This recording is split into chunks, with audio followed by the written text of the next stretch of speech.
Sige!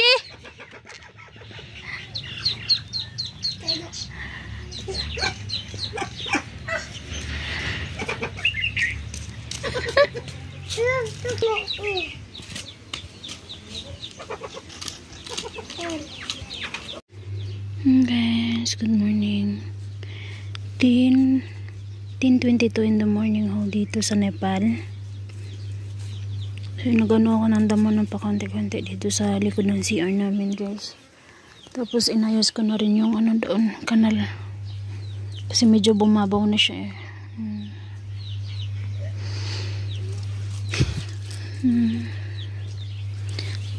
Tapos pakita ko lang to sa inyo, guys. Tignan nyo. Kahit maliit pa siya masyado eh, may ano na sa kanya na lumalabas, bulaklak na lumalabas sa kanya.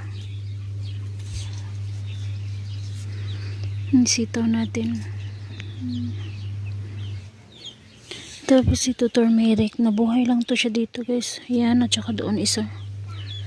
Yan, nabuhay, kakaano lang ng mga ano natin, kamatis ulit ito dito.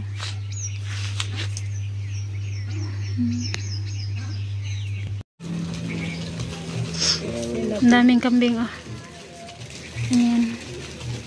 Andito kami sa tindahan ngayon, guys.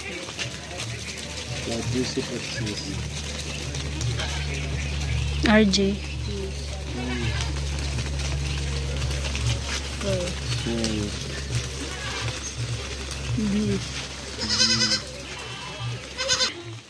Asa? Ah, dito. Asa ya ka, baby? Ha?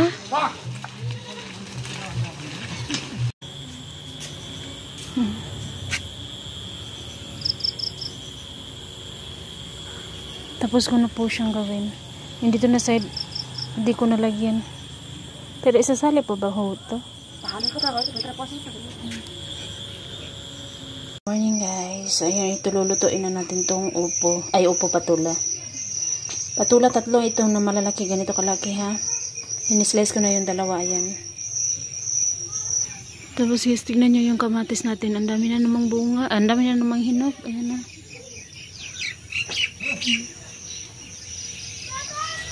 Andiyan na naman ulit si Ama. Nagano na naman siya ulit. Nagdilipat na naman siya ng mga mais. Baga yung dalawang mais na magkadikit na kanya na pagkatanim, yung isa kailangan tanggalin.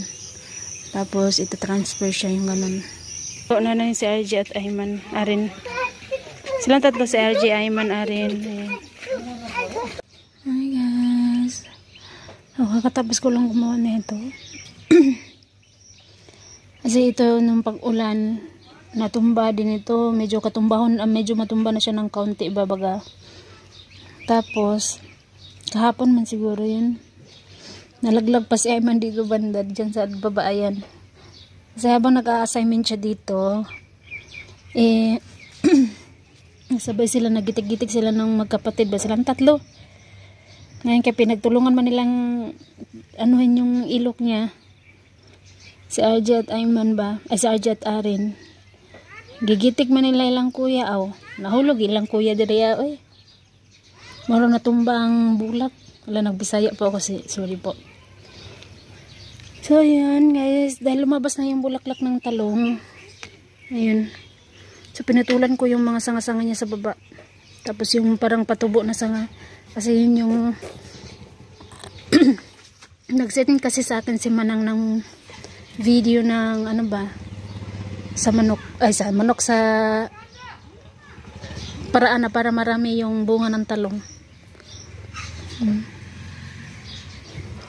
Apat lang naman, limang anong puno ng talong yung ano ko dito, guys, yung sa akin. Tapos yung kulitis parang kailan lang, kakaputol ko pa lang yan, pero ngayon dami na naman ulit ng sanga. Diba? May gugulayin na naman tayo. Kulitis masarap talaga yung gisahin, guys, no? Pero ngayon medyo pa konti-konti pa lang kasi mas marami yung local na kulitis yung tumutubo. Baga yung gahion, yung matigas yung dahon niya ba. Ito naman kasi makikita mo na malambot yung dahon ng kulitis na yan. Kaya ganyan kulitis yung mas masarap.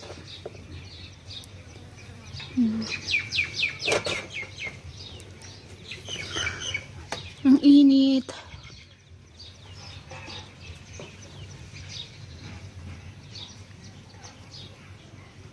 So, nung laki na ng mga mais na to. Tapos, ano na, hindi na naman natin makita masyado yung mga kapitbahay.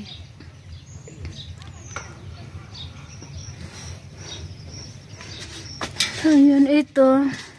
Pag uulan ulit, ipuputulin ko to guys. Yung sanga niya. Ayan. Try ko lang, baka magtubo siya ulit ba? Baka lalaki yung dahon niya. Kasi, tignan nyo ba naman, ganyan lang kaliit yung dahon niya. Hindi ko alam kung mamumunga ba tong orange na to or hindi. Mulaklak na naman yung ating bulaklak.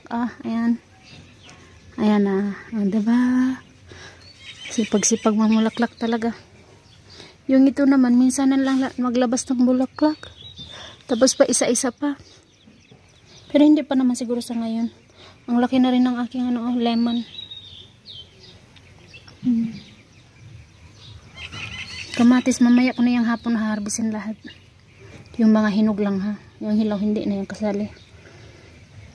Sili rin natin. Dami na rin bunga. Ayan. Pero yung sili, yung biyanan ko lang naman lalaki, yung mupaak gani, pagkakain ng kanin, ano talaga yan sila, kakagat talaga ng sili. Ayan, mamaya po ulit guys. Yan yung view natin dito sa tanghalian. Ayan, puro ang ganda tignan kasi puro dilaw, diba? Yung sa amin naman may malaki na mais, may maliit. Ayan.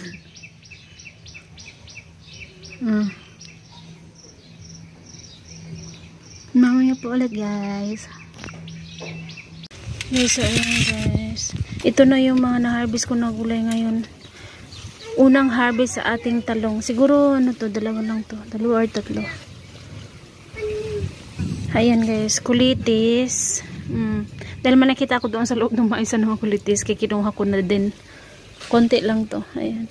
Tapos isang patola. Tapos yung ano guys, yung pala kinuha ko na lang din. Ay, sinatakot na baka mag-yellow ulit ba. May 4 pala. Hinarvest ko na kasi na ganyan siya Ayan, hindi makita. Ayan uod. Kinain ng uod. 4. Tapos may sitaw din kahit papano.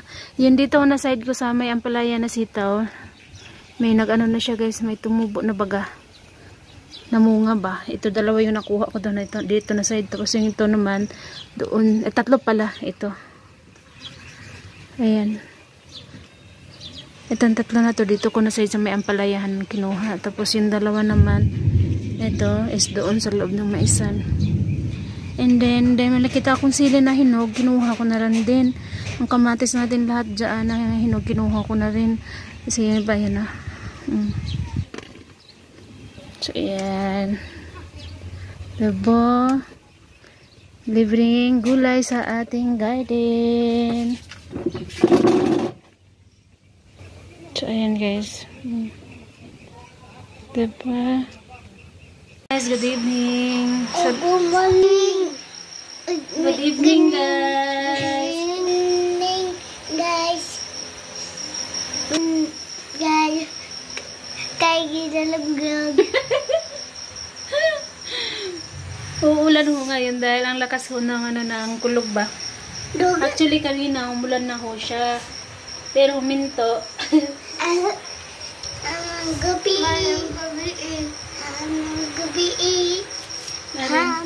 Gabi. Maayong gabi. Nauman na mo kaon wala. Mana? Sa Sudan. Masuk. Bisaya ba? Masuk. Ha? Masuk. Chicken manok. Chicken mana? O dal. Then mustasa. Mustasa. Then, tapos na kaming kumain actually. So nag-ano lang kami dito. Nagpuupo lang. Dahil andito pa yung biyanan kong babae. Nag-ano muna siya saglit. Tambay muna siya saglit. Tapos uuwi na rin siya maya-maya lang. Yung mga bata, hindi pa rin naman kasi naantok. Pinaglaro ko muna sila saglit. And then yung homework nila, syempre, tapos na yan. So guys, upload natin to ngayon dahil Wala ang kuryente ito, sure ako, walang kuryente ngayon.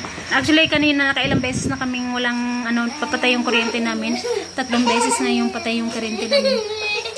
So, good night po everyone. God bless us all. Thank you so much. Thank you for watching guys. Bye bye po everyone. Bye. Good night.